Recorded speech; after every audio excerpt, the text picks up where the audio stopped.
Ya, sebetulnya terserang kalau CPMH ini kalau diminta untuk ngobrol tentang mindfulness agak-agak tricky begitu.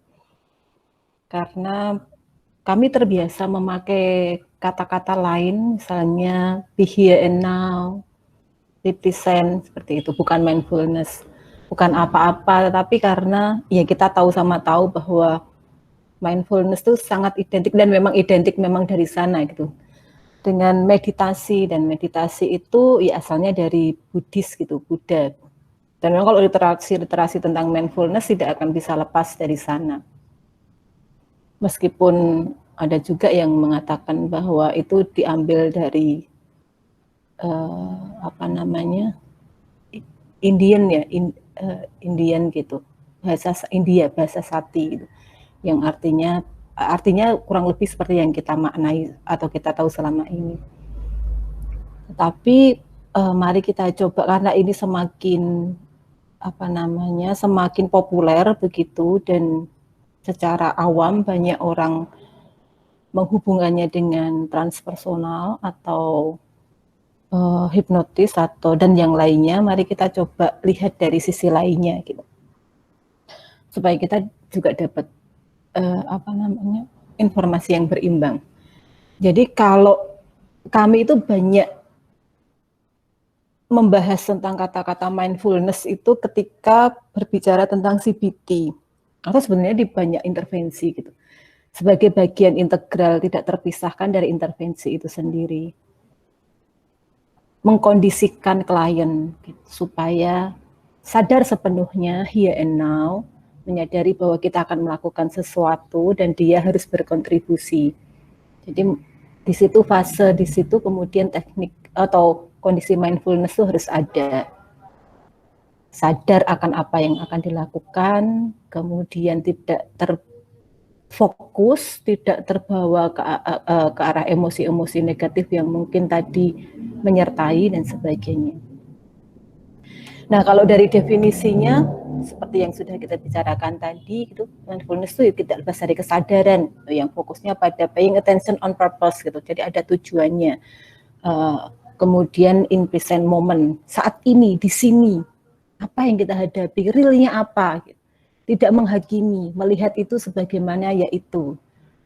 Things are they are, tidak yang nambah-nambahi, tidak berasumsi, kemudian tidak berpikiran macam-macam, ya as it is gitu. Jadi memang benar-benar logik, memang benar-benar yang ya sudah, apa A, B, B. Kenapa A bisa menjadi B? Oh, kalau dilihat dari datanya karena begini-begini. Mindfulness seperti itu. Realita. Nggak nambah-nambahi, nggak berasumsi, tidak dramatis, tidak drama queen, dan segala macam. Nah, kita juga belajar bahwa melalui mindfulness kita menemukan cara bagaimana hidup di saat ini gitu, dan menikmatinya. Kalau di Islam sebetulnya kalau kita bicara mindfulness itu tuh, di Islam tuh kita udah sangat mengenal ini banget. Kita mengenal istilah khusyuk, kita mengenal istilah tumak ninah, kita mengenal muhasabah, apalagi bahkan jauh lebih kaya dari apa yang sekedar definisi di sini. Jadi memang kita harus mensyukuri apapun yang terjadi pada saat ini, baik itu susah, baik kita apalagi senang gitu, tapi apapun itu yang diberikan kita harus mensyukuri. Betul-betul menyadari itu sebagai satu rahmah gitu. Sebagai satu hal yang memang Allah sudah skenariokan dan skenario terbaik gitu untuk kita. Betul-betul mensyukuri itu. Dan kita juga paham, kita belajar bahwa dengan bersyukur maka kenikmatannya akan bertambah dan bertambah. Kita prinsip itu kita pegang banget, dan itu beyond mindfulness sebetulnya. Jadi kalau mindfulness itu bagaimana menikmati hari ini sekarang dengan senang gitu, daripada mengkhawatirkan yang sudah terjadi dan yang akan terjadi. Jadi be here, be at the moment. Mindfulness itu seperti itu. Sebetulnya seperti itu. Nah, kalau kita mau breakdown-kan lagi dari apa yang definisi tadi, ya ada beberapa hal yang sebenarnya sudah kita bahas juga, paying attention. Jadi tidak kemana-mana, tidak ngelambah. Kita kalau sholat sebetulnya kan mindfulness juga ada di situ, khusyuk, be here and now. Yang ke arah cucian dikembalikan air ditarik, yang mengkhawatirkan anaknya yang lagi belum pulang dari sekolah, hujan nggak bawa payung, tarik lagi ke sini, be here and now, di mata fokus, pandangan fokus ke tempat sujud. Betul-betul menyadari bahwa kita menghadap Allah dan sepanjang mata kita fokus pada pada tempat sujud, Allah itu melihat kita, kan kita diajarkan begitu. Jadi be here and now, fokus betul-betul gitu. Betul-betul tahu gerakan kita, betul-betul tahu apa yang kita ucapkan, tahu apa artinya, dan dimaknai. Nah, paying attention itu ada mindfulness di situ. Bisa momen ya now tadi, menyadari betul kita di sini, kita apa, kita siapa, bahwa kita itu benar-benar mengalami ini. Ini nyata loh. Ini tuh nggak sekedar mimpi loh, ini tuh nggak cuma bayanganku loh, ini nyata-nyatanya kayak gini. Gitu. Kemudian tidak reaktif, iya. Terkadang kan kita, nah ini sangat berkaitan dengan mental health kalau kita mau bicara tentang kesehatan mental.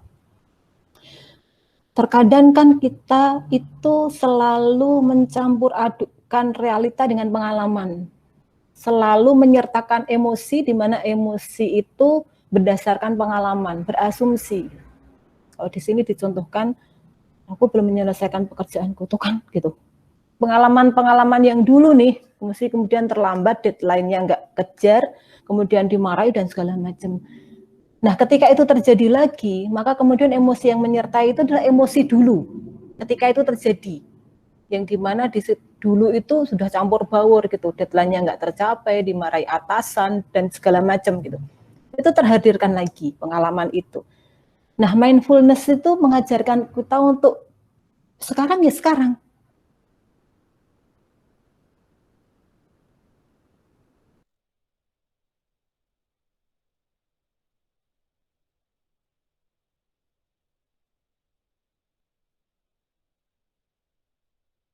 Kita tidak reaktif.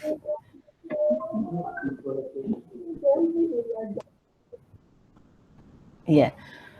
Kita diskusi aja loh, Mbak. Nanti kalau ada yang hendak kok saya pernah mendengar nggak kayak gitu ya, itu langsung saja. Nah, jadi gitu. Jadi mindfulness itu mengajarkan kita untuk tidak reaktif gitu. Tidak reaktif. Nah, merespon bukan bereaksi, merespon apa yang ada, apa yang ada di depan kita, kemudian mengambil pelajaran dari pengalaman yang sudah-sudah gitu. Tapi kalau bereaksi itu kan langsung jedek, aksi reaksi biasanya otomatis dan kemudian biasanya seperti klep gitu yang ceklek. Nah, kalau respon itu kita melakukan sesuatu dengan penuh pertimbangan dan memang kita sengaja mengizinkan kita untuk melakukan itu. Gitu, itu respon. Jadi mindfulness itu sejatinya kalau yang berdasarkan itu adalah melatih kita, mengajarkan kita, membiasakan kita untuk berespon alih-alih bereaksi. Seperti itu. Jadi ada pertimbangan di situ, ada proses berpikir di situ, ada proses mencerna di situ. Baru kemudian memutuskan untuk bukan sesuatu berdasarkan apa yang sudah kita pikirkan, kita cerna tadi, kita pelajari tadi. Sama sebetulnya Tumakninah dan segala macam, muhasabah itu kan kita udah detail lah, jauh lebih kaya insya Allah di agama kita itu kalau kita bicara tentang mindfulness. Nah, di mindfulness juga kita di situ ada non judgmentally. Jadi melihat sesuatu ya as it is, bukan berasumsi, bukan yang tadi itu berdasarkan pengalaman yang lalu, tidak. Jadi misalnya bahkan sampai seperti ini, kalau di mindfulness itu. Ketika satu peristiwa membuat kita takut dan memang sewajarnya takut, maka mindfulness itu ya mengatakan bahwa aku takut. Oke, aku takut ya, bukan yang aku mau takut, aku enggak, bukan begitu. Tapi mindfulness itu oke, aku merasakan ketakutan, oke, apa yang harus kulakukan? Gitu. Jadi bukan yang, kalau peristiwa ini biasa kemarin itu aku merasa ketakutan, aku nggak mau lagi takut, aku nggak mau lagi takut. Nah justru itu mendatangkan kecemasan. Nah mindfulness itu be here and now, menyadari betul apa yang kita pikirkan dan emosi apa yang terjadi. Jadi oke, aku takut, apa yang aku lakukan? Oke, aku merasakan jantungku berdetak dengan lebih cepat. Aku basah, oke, nafasku agak ngos-ngosan nih, gitu. Agak cepat nih, seperti itu. Jadi itu mindfulness seperti itu. Nah, open heartedly itu terbuka saja. Nah, biasanya disinilah kemudian kita belajar tentang menerima diri kita apa adanya. Ya, tadi itu kalau konsep kita bersyukur, gitu. Apa adanya, apapun diri kita syukuri, kita terima, kita berterima kasih. Ya ini diri kita, alhamdulillah, bersyukur, gitu. Nah, di sana kemudian biasanya ketika kita sudah menerima diri kita nih, maka biasanya tuntutan tuh lebih menurun terhadap lingkungan. Tidak lagi yang kita menyalahkan, menuntut.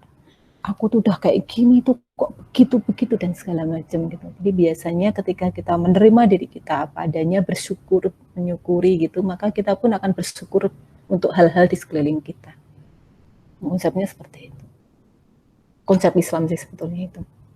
Nah, itu beberapa hal yang bisa kita breakdown sebetulnya dari definisi mindfulness.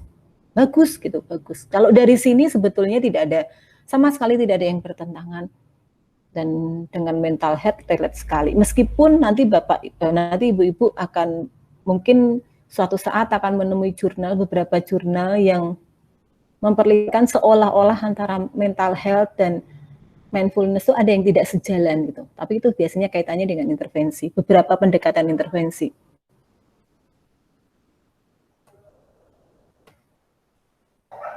Nah,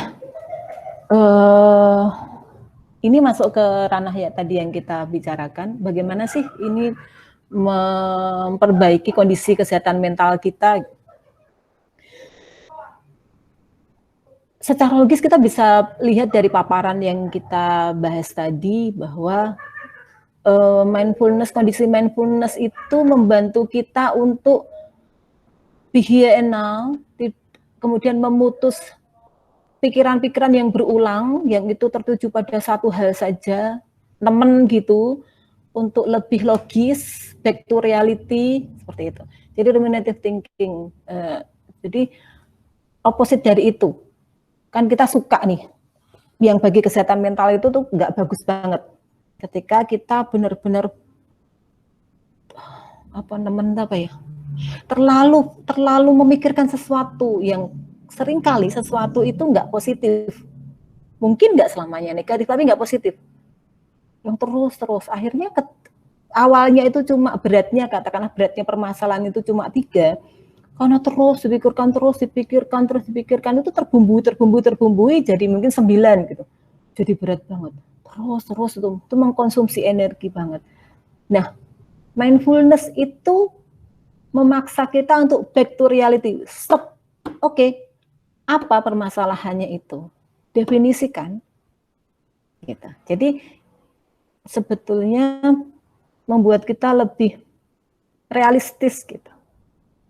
Menyetop yang enough. Oke. Mari kita bicarakan model-model seperti itu. Biasanya kalau orang yang suka self talk gitu, nah ini akan sangat berguna. Cukup gitu, misalnya kayak gitu tuh. Udah gitu. Gitu, seperti itu. Nah, itu tuh back to reality itu pakai mindfulness. Be here and now, back to reality. Mengajarkan kita untuk ya pikiran-pikiran gitu ya, memisahkan dari emosi. Ya, jadi memang bukan nih seperti yang kita bicarakan tadi gitu. Apa nih yang terjadi? Sebetulnya apa yang terjadi? Lah gini, oke, sebentar, kamu mengatakan itu dengan rasa marah, beda. Lepaskan dulu rasa marahnya, definisikan dulu yang terjadi itu apa. Tidak usah pakai kata rasa marah gitu. Jadi memisahkan dulu. Mindfulness itu ketika kita pelajari itu seperti itu. Jadi memisahkan betul-betul gitu, less emotional gitu. Jadi pikiran kita fakta apa, pikiran kita terhadap fakta itu apa, emosinya apa. Kita menyadari betul gitu. Jadi kita menyadari itu. Faktanya itu begini. Jadi ini karena ini. Ya, tapi karena begini aku tuh jadi marah. Aku tuh merasa kecewa dengan itu. Ya, dia kecewa, lain lagi. Faktanya seperti ini. Yang fakta ini bagi orang lain belum tentu menimbulkan amarah atau kecewa. Gitu. Jadi perbedaannya itu. Ketika orang memaparkan sesuatu dia dengan rasa marah tidak terpisah, maka bisa jadi nih orang yang mendengarkan akan ikut marah. Karena itu menjadi satu rangkaian. Tetapi ketika kita bisa memisahkan, faktanya itu begini. Jadi ini. Nah, kamu kan tahu, aku pernah mengalami ini. Jadi ketika aku melihat itu, aku marah. Nah, orang yang mendengarkan karena dia tidak punya background pengalaman ini, dia menerimanya as it is. Oh gitu, jadi gini. Aku paham sih. Ya, tapi aku juga paham kenapa kamu marah. Nah, seperti itu mindfulness itu cara kerjanya. Gitu. Nah, kemudian mindfulness itu juga mengajarkan kita bahwa fact is fact gitu. Pikiran kita ya pikiran kita. Gitu. Jadi beda gitu. Satu fakta, pikiran bisa lain-lain. Ada 3 orang melihat fakta yang sama, maka ketika kemudian dielaborasi, maka ada 3 pikiran yang berbeda. Nah, mindfulness itu membuat kita tidak lagi heran akan itu. Ya fakta-fakta. Pikiran kita terhadap itu beda lagi. Gitu. Siapa yang mengatakan itu? Itu si A gitu. Oh. Nah, tapi B itu gini-gini kok beda gitu. Tapi bisa dipahami sih kenapa si A sama B melihatnya secara berbeda. Nah, kalau orang-orang sudah mindfulness-nya oke, dia akan bisa melihat itu. Oh, nggak heran juga sih, itu bukan berarti B itu bohong. Tapi karena dia melihatnya dari sudut pandang yang lain. Ya, faktanya tetap A, gitu. Faktanya tetap X gitu. Tapi si B itu melihatnya sebagai X plus 1, si A melihatnya sebagai X plus 5, gitu, misalnya begitu. Ada yang salah? Nggak ada, gitu, karena ya pemikiran itu balik lagi ke orangnya. Jadi thoughts are thoughts, not facts. Facts-nya bisa jadi lain. Ketika kita melihatnya, wah, itu asid sama beki orang genah kabeh, nggak bener kabeh itu, nggak bener semua itu. Oh, faktanya aja kayak gini. Ya kita lain lagi sebagai individu yang lain. Nah, baru itu kemudian terklirkan ketika kemudian bertemu. Nah, aku melihatnya gini, dan kemudian disitulah kemudian mindfulness berperan gitu, bahwa oke, faktanya itu begini, setuju nggak gitu, bahwa kemudian kelainan itu ya karena ada pengalaman-pengalaman. Gitu. Oh oke lah. Gitu. Jadi sekali lagi back to realita aja, membuat kita realistis, logis gitu terhadap fakta yang ada. Nah, mindfulness juga mengajarkan kalau katanya dengan mental health itu untuk tidak menghakimi. Aware iya, tapi tidak menghakimi. Menyadari potensi-potensi yang mungkin terjadi, tapi tidak kemudian langsung mengkonklusikan bahwa itu pasti itu. Wah, asli ngomongnya mesti gue, nggak kayak gitu. Jadi mindfulness itu ya menyadari, dan itu bisa berpotensi ke arah lead to something bisa, gitu. Tetapi bukan berarti. Gitu. Nah, kemudian mengajarkan kita bahwa untuk melihat persoalan ya as it is, ACA. Ya seperti itu persoalannya. Ada persoalan A, B, kemudian ada hubungan sebab akibat. Oh, oke, aku bisa memahami kenapa B itu ada kaitannya dengan A, karena begini-begini. Jadi bisa melihat peta gitu, dan dinamika yang ada. Melihat itu sebagai sesuatu tidak yang integral dengan diri, tapi keluar. Oh, begitu toh petanya. Oh, oke. Oh, jadi ini. Oh iya, bisa dilihat. Oh iya, bisa dipahami. Kenapa dia berpikiran seperti, oh kenapa dia bersikap seperti itu pada si ini. Kalau melihat peta ini jadi dipahami. Kalau nggak melihat peta ini bingung juga kita. Orang sebaik itu kok dia bisa sangat benci. Tapi dengan ini kita bisa paham nih jadinya. Nah, membantu kita untuk bisa begitu. Gitu. Makanya mindfulness ini menjadi sangat penting untuk beberapa intervensi, terutama CBT. Karena kemudian membantu klien untuk memetakan permasalahannya. Peta masalahnya jadi lebih kelihatan. Big picture-nya itu jadi lebih kelihatan. Dan menyadari itu dan less emosional karena udah di luar. Gitu. Sekarang kamu paham kenapa ibumu itu sangat membencimu? Iya sih, gitu. Nggak masuk akal tapi bisa dipahami, gitu. Jadi bisa melihat itu. Nah, sama self compassion, bagaimana menerima diri sendiri dan kemudian tadi itu kebersyukuran lebih ke arah sana. Nah, bagaimana itu bisa how does it work? Kalau di bukunya, kalau secara teori itu ya tadi itu dengan praktek mindfulness itu kita bisa menjaga supaya bagaimana diri kita itu here and now, tidak gelambrah, tidak berasumsi, kemudian tidak membesar-besarkan masalah, tidak dramatis dan segala macam, tidak menghakimi, melihat permasalahan as the way it is gitu dan segala macam. Kemudian menerimanya, kemudian terbuka menerima itu dan segala macam. Lebih ke arah sana. Jadi oke, gitu seperti itu. Kalau mindfulness itu yang seperti itu. Membuat kita lebih aware gitu, karena kan kalau di dunia kesehatan mental itu ada segitiga yang memperlihatkan kepada kita bahwa pikiran, emosi, dan perilaku atau fisik itu saling berpengaruh gitu. Nah, mindfulness itu membantu kita untuk menyadari respon-respon tubuh, menyadari reaksi-reaksi tubuh gitu, yang kemudian membuat kita aware terhadap apa yang terjadi. Kayak misalnya, aku kok nggak enak ya, deg-degan, kemudian apa dan segala macam, membuat kita akhirnya jadi aware apa yang terjadi gitu, membuat kita menjadi lebih waspada.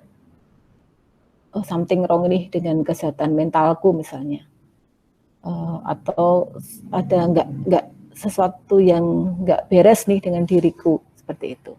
Lebih menyadari itu, mindfulness itu karena be here and now, betul-betul menyadari sekali gitu. Bahkan latihannya kan ada yang latihan nanti kita lihat, yang betul-betul melatih kita untuk memahami hal apa saja yang terjadi pada tubuh kita. Oh, kalau aku seperti ini, itu artinya apa, kemudian bagaimana gitu. Tidak yang mengabaikan, tidak yang meremehkan gitu. Mindfulness itu seperti itu. Nah, ini akan membantu kita untuk mengatur regulasi emosi kita, memudahkan kita untuk meningkatkan regulasi atau manajemen emosi kita gitu. Ketika mindfulness itu membantu seperti itu. Nah, ini tadi break harmful thinking pattern. Orang depresi itu kan begini terus, Ibu, gitu. Terus gitu, semakin kenceng, semakin pekat, semakin kayak gitu. Nah, mindfulness itu, latihan mindfulness itu be here and now, merasakan betul sensasi-sensasi dan segala macam, itu membantu itu untuk break mind cutting gitu, snap pakai atau apa gitu. Iya, enough. Oke, kayak gitu. Jadi membawa ke back to reality. Nah, mindfulness itu begitu. Kalau kaitannya dengan depresi dan gangguan mental lainnya memang sangat berguna. Diintervensi juga sangat berguna. Gitu. Karena memang kecenderungan depresi, kecemasan itu kan negatif yang kemudian mengundang hal negatif lainnya. emosi negatif, kemudian mengundang emosi-emosi negatif lainnya. Pikiran yang negatif mengundang pikiran-pikiran negatif lainnya. Memori-memori negatif lainnya. Akhirnya berkumpul kayak magnet gitu. Terus gitu berputar. Nah, mindfulness itu diharapkan dimaksudkan untuk memutus itu. Hey, kita memanggil. Hey, be here and now, be present. Apa yang ada sekarang? Dipetakan. Mindfulness juga membantu kita untuk memetakan mana yang sudah terjadi atau sudah tidak bisa diapa-apakan, mana yang masih bisa diupayakan. Mana yang bisa dituntaskan, mana yang bisa diputuskan meskipun keputusannya itu tidak mengenakan, tapi itu dead end. Oke, ya atau tidak? Tidak. Melukai, nggak enak itu, tapi udah tidak lagi jadi beban pikiran. Dan apa yang masih bisa diupayakan. Mindfulness salah satunya bisa membantu itu. Nah, ini beberapa latihan yang nanti ibu-ibu bisa lakukan sendiri. Ini biasanya sebetulnya ini banyak dipakai gitu tanpa menggunakan kalimat atau istilah mindfulness. Itu banyak dipakai dan memang integral gitu, part dari hampir semua intervensi sebetulnya gitu kalau kita di dunia psikologis gitu. Misalnya pernafasan gitu ini dipakai untuk untuk menenangkan di awal gitu, pengkondisian di awal. Ya, ketika balik lagi ke mindfulness, grup mindfulness akan mengatakan itu teknik mindfulness itu. Tapi banyak pendekatan lain mengatakan itu sudah bagian tidak terpisahkan dari intervensi atau pendekatan yang lain. Jadi tapi kalau mau kita kumpulkan ini seperti fokus attention gitu.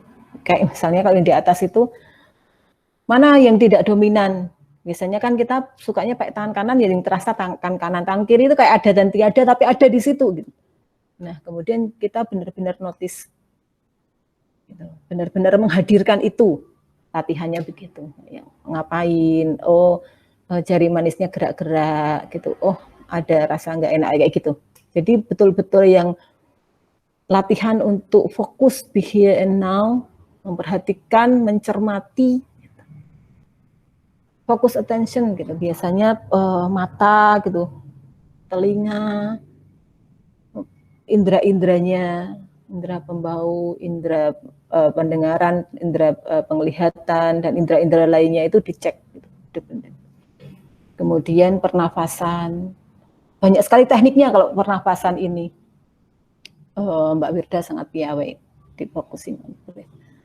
Jadi macam-macam gitu, macam-macam sekali. Kemudian yang open monitoring sebenarnya hampir sama dengan focus attention, gitu. Tapi lebih ke arah benar-benar dimonitor inderanya tadi, kemudian body scan mulai dari ujung rambut sampai ujung kaki, dirasakan betul apa yang ini gitu.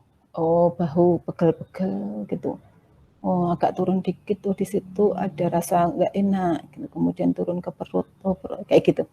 Jadi betul-betul menyadari apa yang terjadi pada tubuhku di setiap incinya dari ujung rambut sampai ujung kaki. Itu melatih kesadaran, full kesadaran kita. Saat ini di sini kita ada dan berada, sedang apa, mengapa, dan segala macam. Itu sih. Jadi, nah itu sedikit banyak tentang mindfulness. Saya coba carikan yang sederhana. Karena kalau bicara mindfulness itu panjang kali lebar, spektrumnya luar biasa, luas gitu, dan nanti terjebak ke teori. Begitu, Mbak Dika? Oke, Mbak. Jazakillah khair pada Mbak Nurul untuk materinya. Ya, jadi itu ya tadi tentang mindfulness, di mana mindfulness itu membuat harusnya kita itu ada pada saat ini gitu, nggak perlu mikirin yang ke depan gimana atau enggak yang kemarin udah terjadi gimana gitu. Kita bicara mindfulness Mbak Dika gitu. Kalau di Islam kan nggak begitu gitu. Itu benar, tapi kalau di Islam kan kita tetap fokus tujuan kita itu akhirat. Apapun tujuannya kan ke sana, kan bedanya di sana, di situ. Oke. Jadi ini kira-kira ada yang mau bertanya atau ada yang mau didiskusikan teman-teman semua? Mbak Wirda mau nambahin nggak? Ya mungkin Mbak Wirda mau menambahin boleh juga. Ini Iya, jadi kalau bagi saya pribadi mindfulness tuh kemampu gitu, nanggung kalau saya itu kalau kita kita kembalikan ke ajaran kita Islam itu nilai-nilai kita itu jauh lebih kaya. Fokus kita satu gitu ke akhirat, tetapi kita tidak melupakan dunia kita, be here and now. Itu sudah sangat sempurna kalau konsep di agama kita itu. Ya tadi itu kalau bicara just ansih mindfulness, kita jauh itu saja itu di tempat kita jauh lebih kaya, mulai dari yang tadi itu khusyuknya, tumakninahnya, muhasabahnya, spektrumnya jauh lebih luas, jauh lebih mendalam. Jadi ya gitu. Tetapi kalau dilihat hanya dari masalah tadi, definisi tadi, ya sebenarnya tidak ada yang salah. Cuma kurang lengkap ya. Jadi gitu ya, Islam itu mengatur mindfulness itu dia lebih baik gitu ya. Iya. Lebih, betul, lengkap banget. Sudah sangat lengkap sekali. Iya. Kira-kira teman-teman ada yang mau bertanya atau enggak konsultasi mungkin ya? Mumpung ada ahli di sini. Oh, jika belum ada mungkin dari saya ya Mbak. Monggo Mbak Dika. Ya ini kalau dari Dika sendiri mau nanya ya Mbak, gimana sih sebenarnya kita itu bisa ngelatih mindfulness itu dalam diri kita gitu, karena kadang itu kan pemikiran-pemikiran yang sebenarnya nggak kita pengen kan hadir, tiba-tiba dia hadir dan itu malah ngeganggu kita gitu, bahkan kadang banyak orang-orang yang sampai ngerasain psikosomatis gitu karena pemikiran-pemikirannya.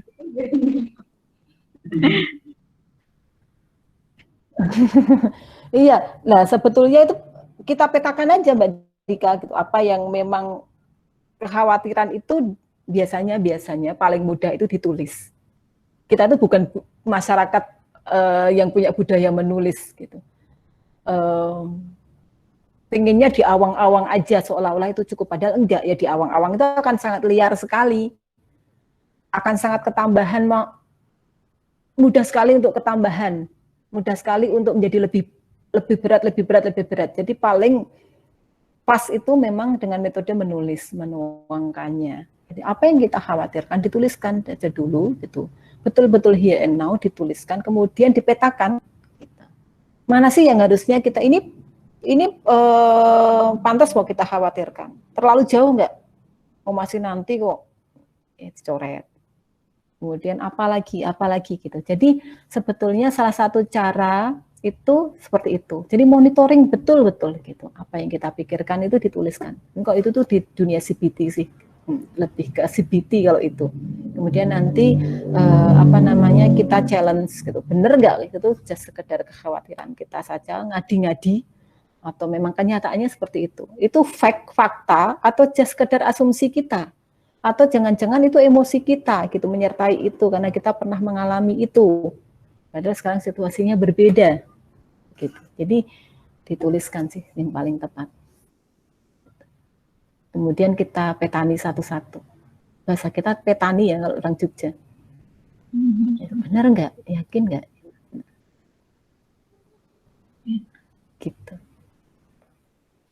Ya, jadi mungkin bisa dengan terapi, salah satunya itu adalah dengan menulis gitu ya Mbak. Nah terus Mbak kan misalnya nih kan kita tuh udah mencoba nih nulis apa yang kita pikirkan gitu kan. Nah tapi ada suatu case di mana kita tuh ngerasa bersalah nih sama seseorang. Terus kita itu udah coba minta maaf ke orangnya, tapi orangnya tersebut tetap bersikap berbeda gitu sama kita. Jadi terakhirnya rasa bersalah itu malah ya itu ganggu kita gitu. Ini gimana Mbak? Nah sebenarnya kalau kita dengan menulis tadi kita tuh Gini, kalau kita tidak menulis, kita tuh merasa, oke, aku bersalah pada dia, aku sudah melakukan ini. Kayak itu tuh kayak di awang-awang nggak nyata. Nah, tetapi kalau dengan menulis gitu, misalnya kita tuliskan salahnya apa, yang sudah kita lakukan apa, dijelentrehkan, sudah meminta maaf, sudah menyapa dia, sudah apa-apa dituliskan. Itu. Nah, kita akan melihat daftar itu, oh, kita sudah berupaya. Baik, kok dia belum baik juga sama kita gitu.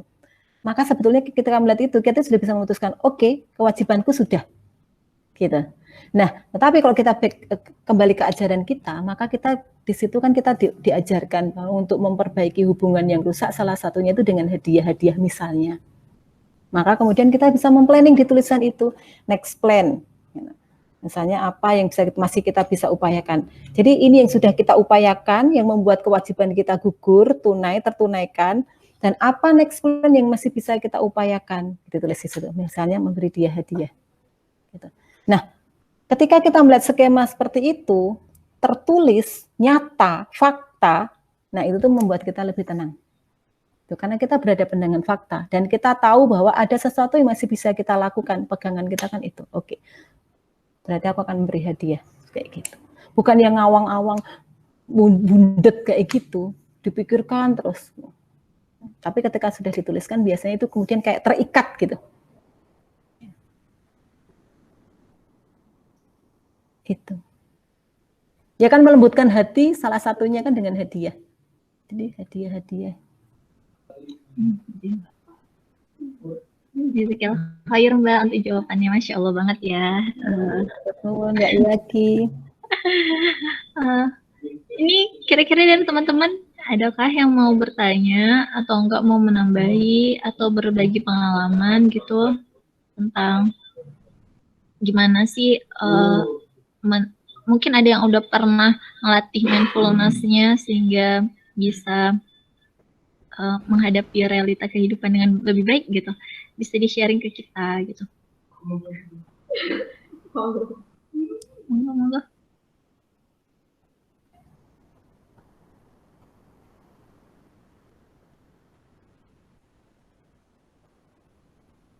Ini Mbak Dika masuk kantor.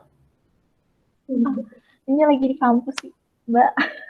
Soalnya tadi ada kegiatan, jadi di sini sampai ntar sore mungkin bisa acara ini. Iya. Oh iya, ini udah ada ya yang bertanya lewat dari chat. Mbak. Dari Mbak Indah Nur Aini, Assalamualaikum warahmatullahi wabarakatuh. Mbak Nurul, ingin bertanya terkait kondisi pandemi sekarang, bagaimana cara menjaga kesehatan mental kita terhadap perasaan khawatir terkena COVID karena masih punya kewajiban aktivitas di luar atau menyebarkan virus corona di lingkungan tempat tinggal atau asrama. Terima kasih Mbak Nurul. Ya monggo Mbak Nurul. Mbak Indah, ini berdasarkan pengalaman orang lain mungkin ya, yang memang dia agak rigid begitu. Saya menyontohkan aja yang langsung yang agak rigid betul orangnya. Jadi yang membuat dia, yang menolong dia adalah lagi-lagi tulisan, gitu. Dia punya satu daftar yang harus dia tunaikan sebelum keluar, pas keluar dan ketika mau masuk rumah. Dia buat sedetail mungkin yang dia merasa kalau itu ditunaikan akan tenang. Dia bikin list setiap harinya itu. Mau keluar tuh cetek, oke siap, kemudian dia keluar. Nah, selama yang dia bawa itu juga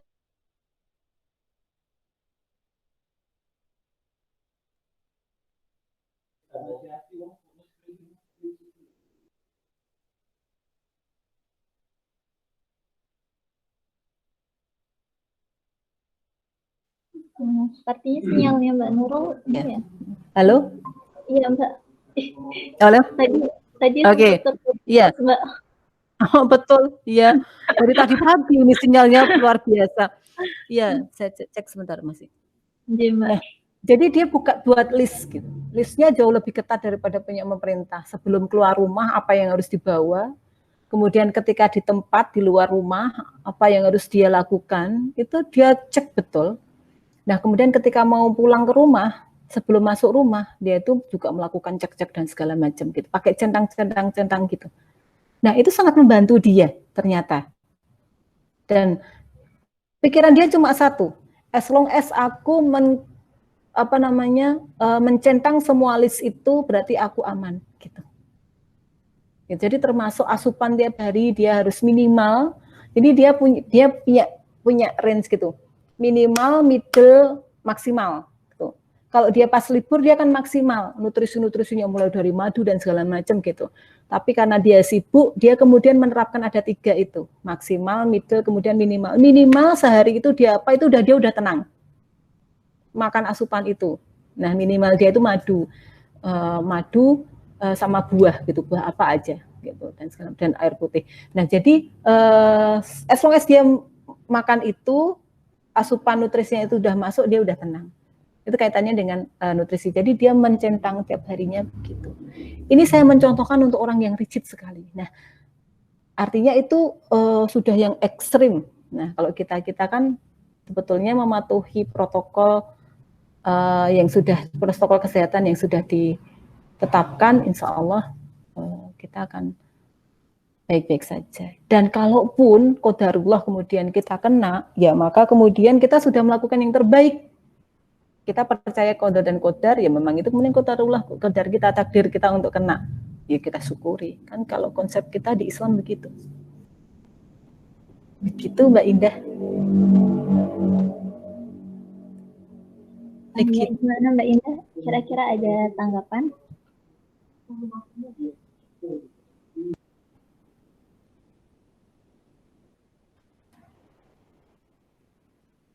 Mbak Indah, Mbak Indahnya.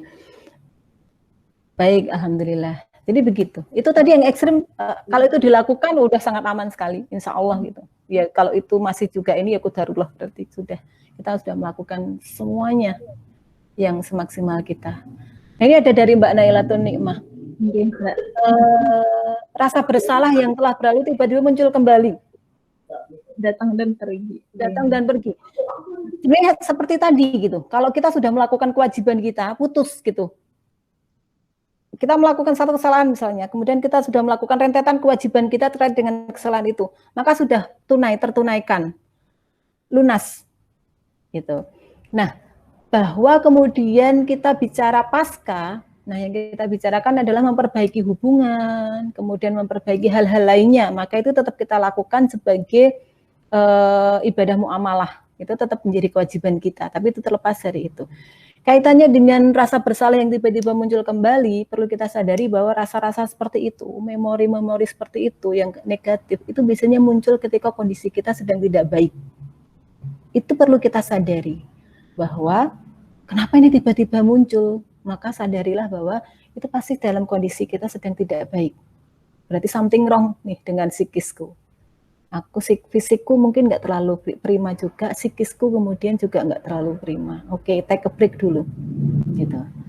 Mungkin dengan apalah gitu, having fun atau apa, pokoknya me time gitu, yang itu untuk memperbaiki, mericas lagi kondisi kita gitu. Kalau di Islam kan ada beberapa upaya gitu ya, zikir atau apa dan segala macam gitu, mensyukuri. Bersyukur itu kan salah satu cara untuk mericas. Sedekah itu juga salah satu cara untuk mericas. Memberikan hadiah-hadiah pada orang-orang yang kita sayangi itu juga salah satu cara untuk mericas emosi-emosi positif gitu. Karena dengan kita memberi itu impact-nya luar biasa, memberikan kita yang gitu. Melihat wajah tersenyum, wajah menyenangkan dari orang yang kita beri itu energi positifnya luar biasa. Jadi itu tuh mericas kita. Jadi satu hal kembali lagi, yang pertama harus kita sadari adalah perasaan-perasaan seperti ini muncul ketika kondisi kita sedang low, di bawah. Itu harus kita sadari. Dan yang perlu kita lakukan adalah mericas lagi. Mericas gitu.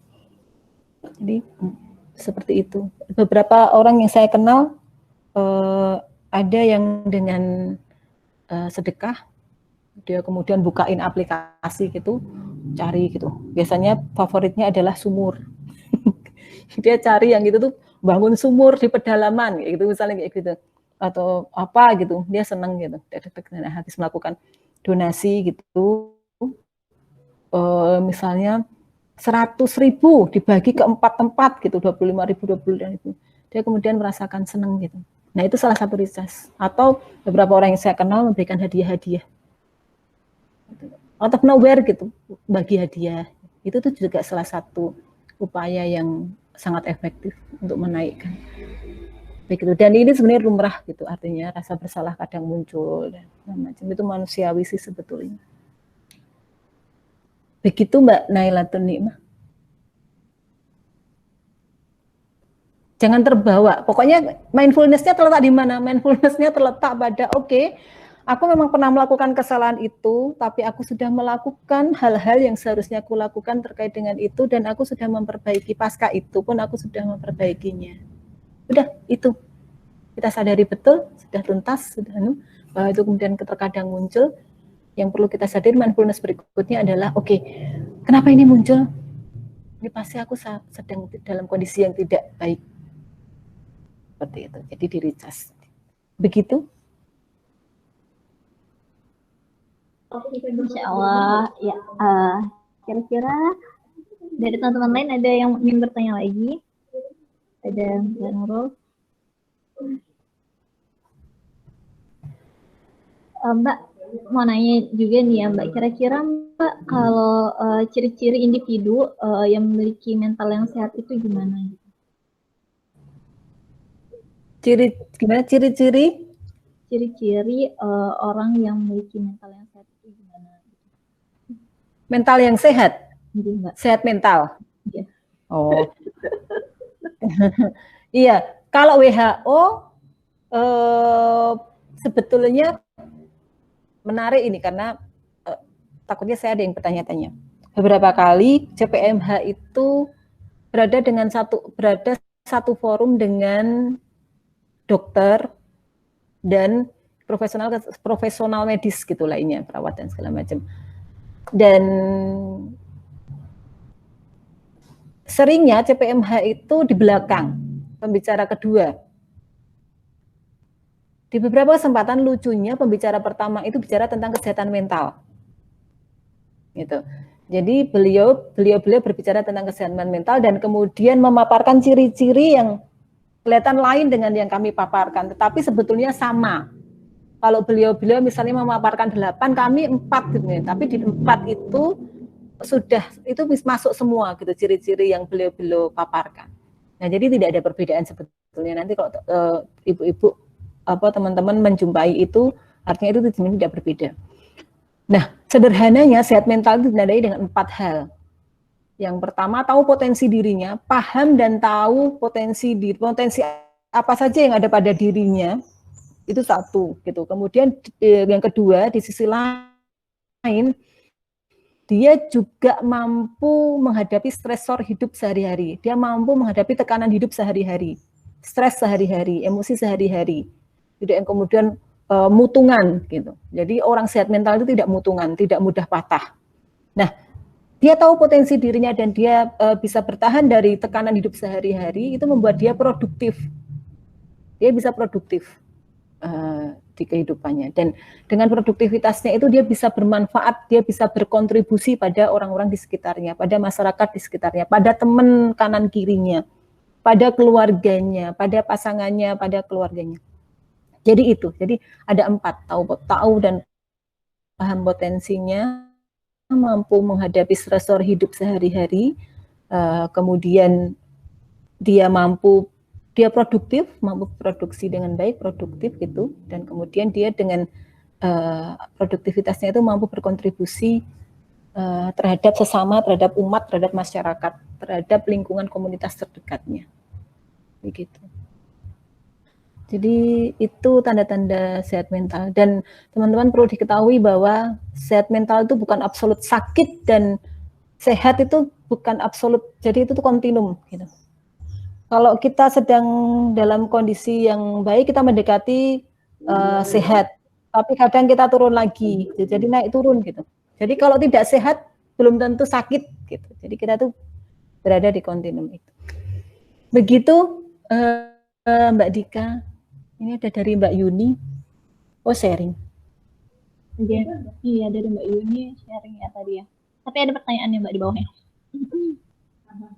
Oh iya ya, sharingnya bagus sekali ini.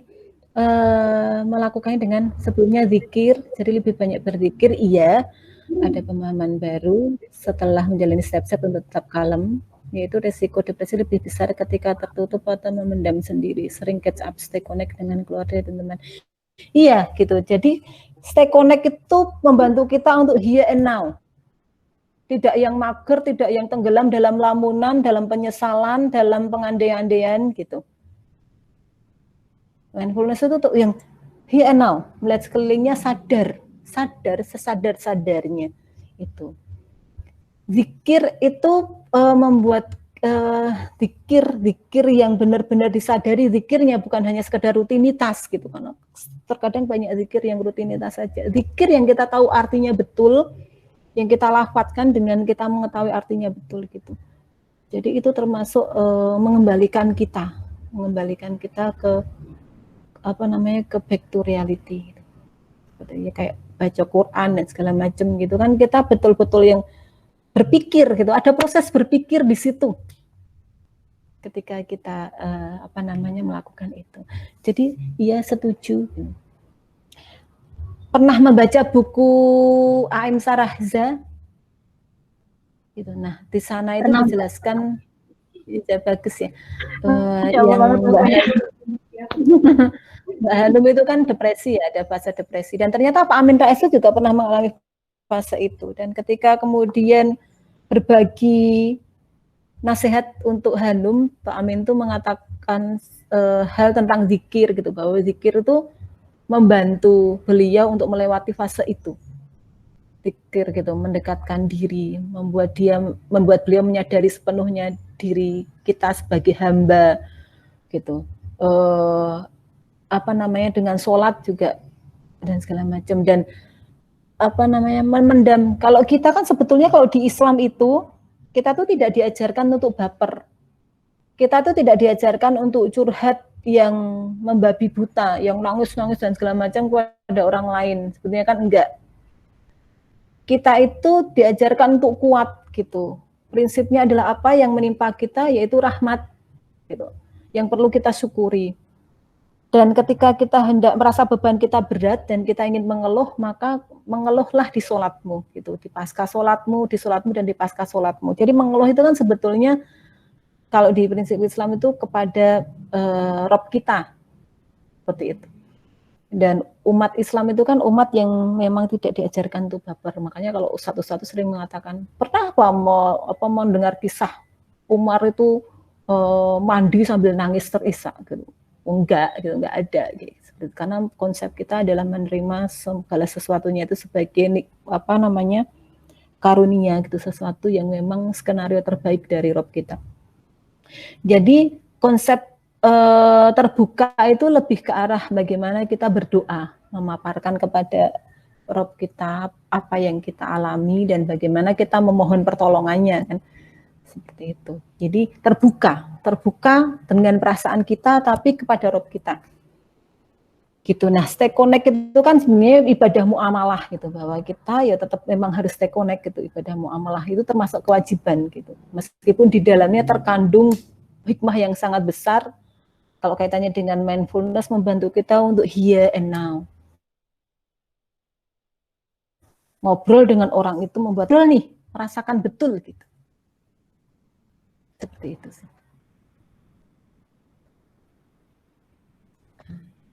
Sepertinya saya low connect sekali.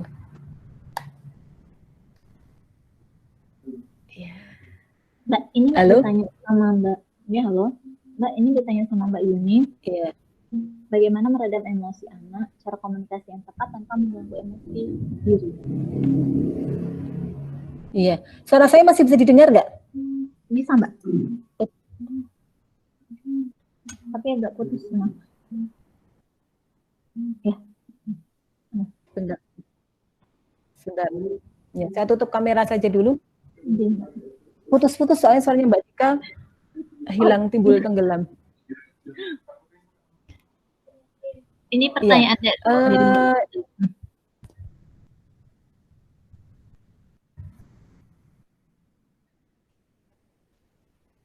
Oke, sebentar saya ganti koneksi dulu ya. Oke, Mbak.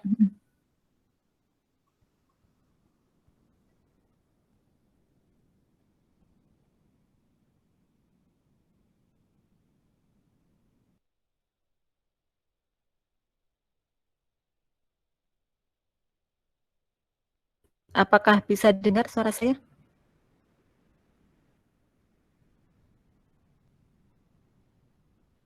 Sudah, Mbak, sampun. Bisa Kak dengar? Dengar ya? Sebentar. Iya, Mbak.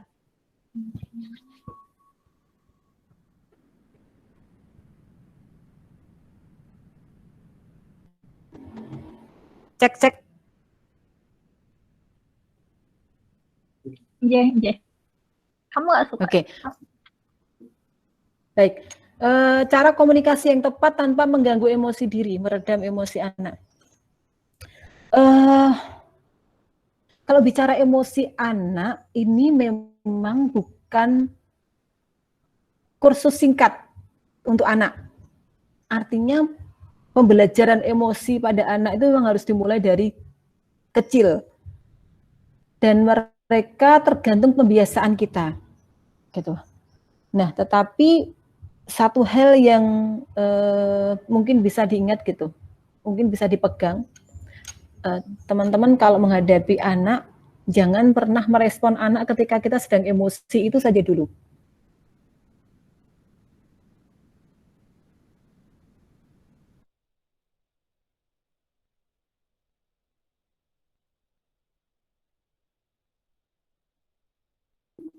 Mbak, hilang lagi Mbak suaranya.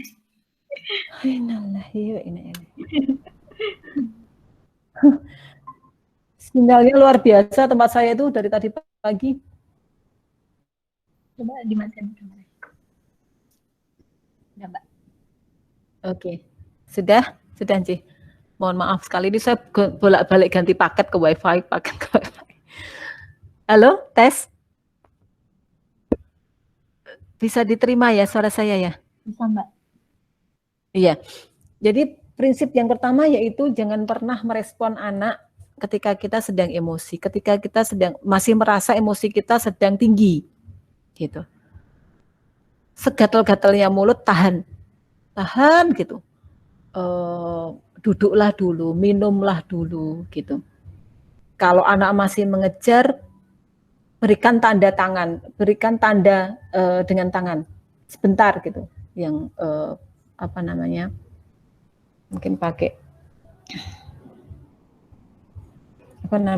pakai sebentar gitu, tapi tantang ngomong gitu aja gitu. Jadi usahakan untuk tidak merespon anak ketika sedang emosi gitu. Carilah entah itu wudhu, entah minum air putih, duduk dan segala macam. Kalau di agama kita kan duduk, kemudian berbaring, kemudian berwudhu untuk meredakannya. Baru ketika sudah reda hadapi anak yang bersangkutan. Itu satu prinsip yang pertama. Mau itu anak, mau itu remaja, jangan mau menjadi partner marahnya dia. Karena orang marah yang dibutuhkan itu partner.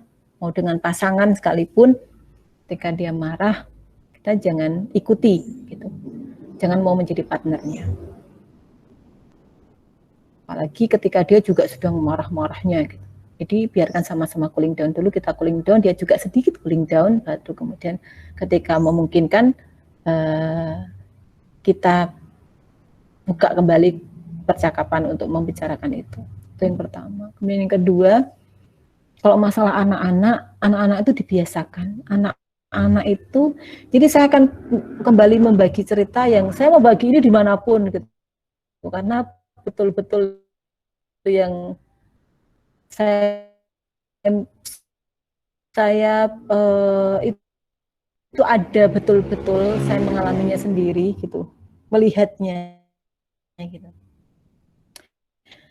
Tidak persis sama mungkin yang saya ceritakan, tapi intinya seperti itu. Jadi di satu sekolah SD, suatu saat ada sekitar anak kelas 3 cowok gitu. keluar dari kelasnya, kemudian dia marah-marah, jemputnya gitu dari depan kelasnya. Anaknya marah-marah di sampingnya, ibunya itu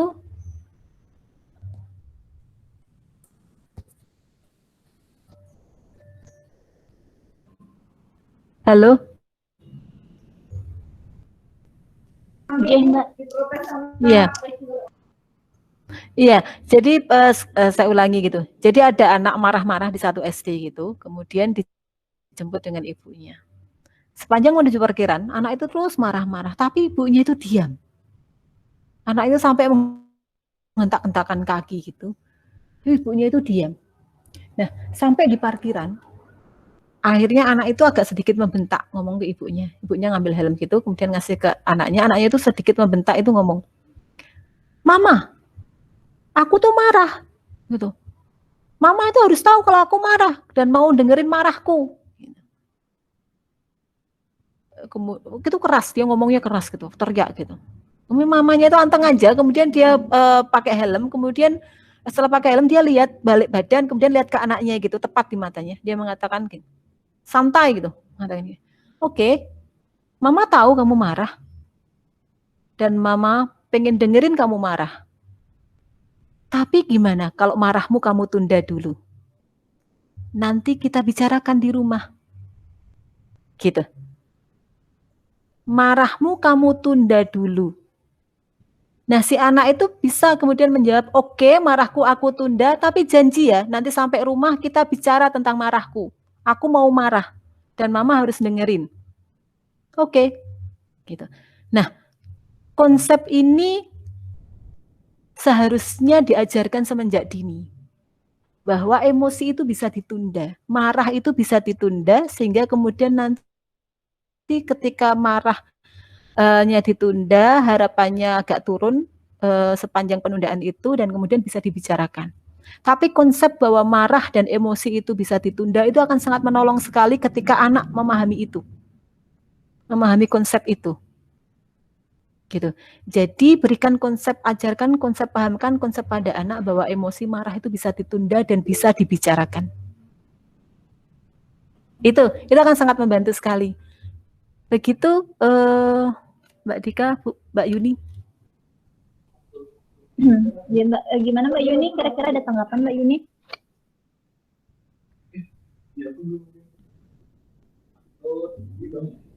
Ini ada pertanyaan selanjutnya dari Mbak Nova Hera, Mbak.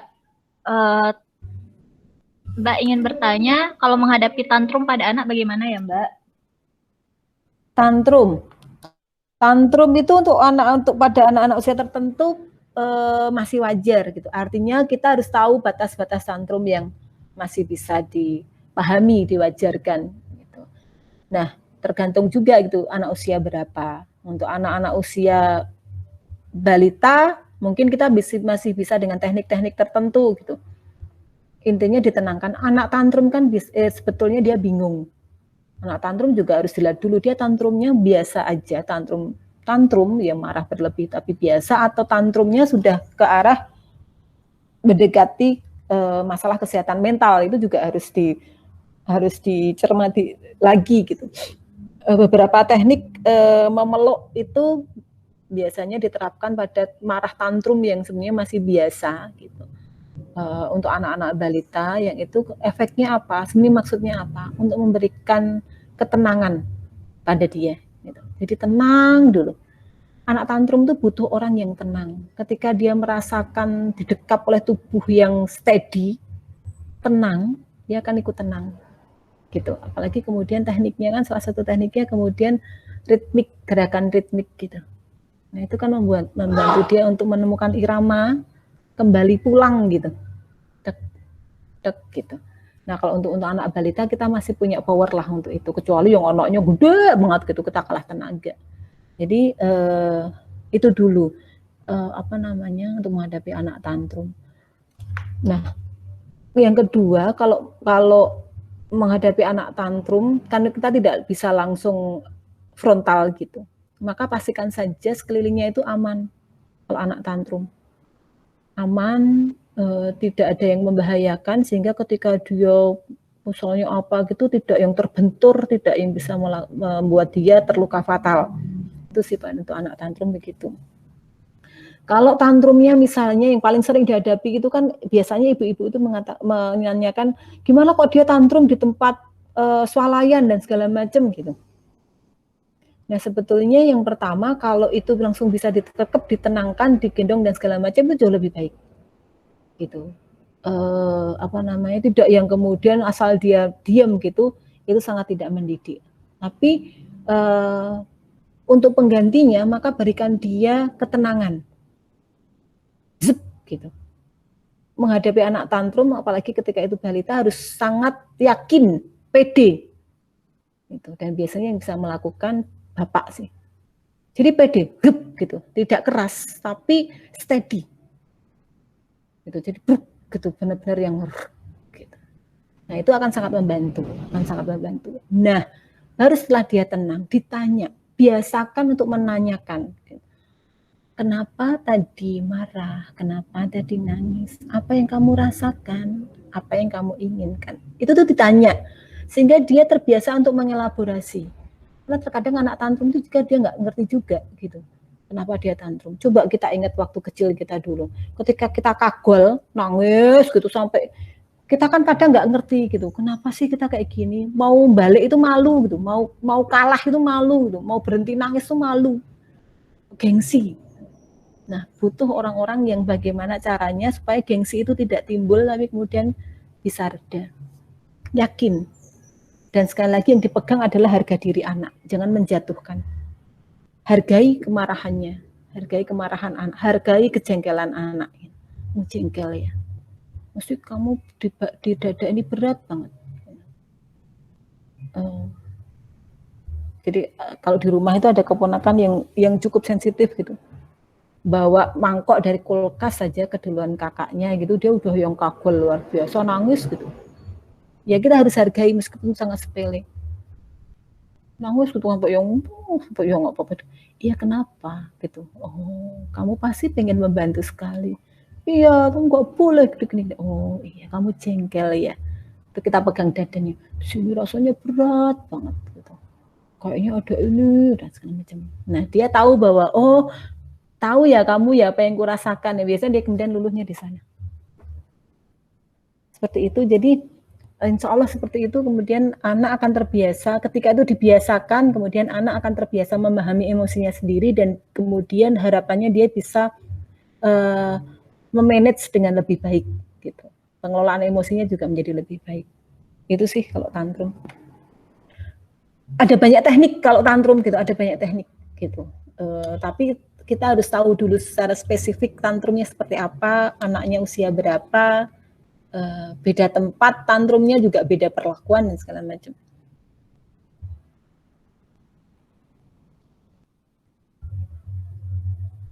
Jangan menghadapi anak ketika masih emosi. Iya Ibu, ini Mbak Yuni ya. Jangan menghadapi anak ketika masih. Iya, intinya tadi. Itu tadi pertanyaan yang tadi iya, Mbak. Intinya jadi tadi terputus koneksi sebenarnya Mbak Yuni. Iya Mbak Yuni, jadi jangan menghadapi anak ketika anak-anak mau remaja, mau pasangan, mau orang tua, mau kolega, mau siapapun. Jangan pernah kita merespon ketika kita sedang dalam kondisi emosi. Ambil jeda dulu, take a break, duduk, minum atau wudhu, baru kemudian ketika sudah lebih longgar, hadapi. Tapi jangan frontal, jangan langsung dihadapi. Itu sangat kontraproduktif. Kenapa? Karena orang marah itu butuh partner, ya semakin terbakar. Jadi jangan lakukan itu. Itu prinsip utamanya itu. Dan tadi yang satu lagi, saya tadi membahasnya dengan pengelolaan emosi itu bukan kursus singkat, harus dimulai dari kecil. Salah satu yang bisa diajarkan, konsep yang bisa ditanamkan, saya tadi mencontohkan seorang anak dan ibunya di salah satu SD di Jogja ini, itu adalah konsep bahwa marah atau emosi itu bisa ditunda dan bisa dibicarakan. Jadi kata-kata, Mama, aku pengen membicarakan marahku. Aku marah, aku pengen bicara. Itu tuh hal yang wajar. Harusnya anak bisa mengatakan itu di rumah, dan itu sangat bisa ternyata, sangat bisa.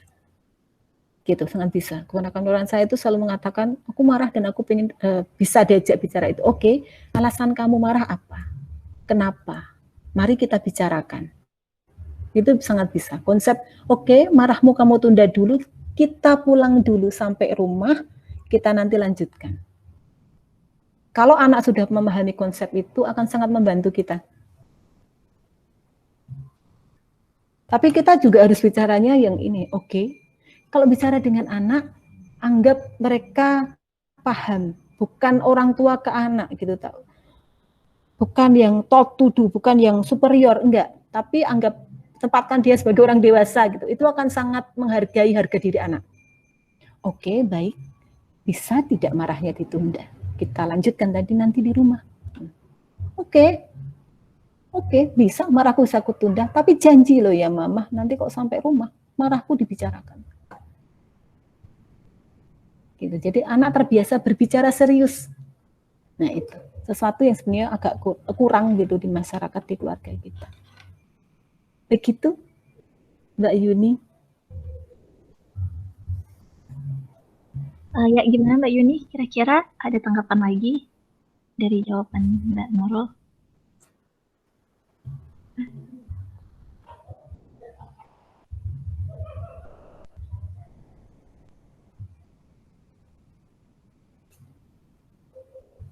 Mbak Yuni.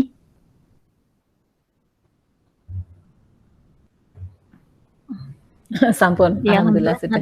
Ya. Baik, kira-kira, wah ini ada yang. Nah, kira-kira dari teman-teman ada lagi yang ingin bertanya atau mau berdiskusi gitu mengenai pengalaman-pengalamannya?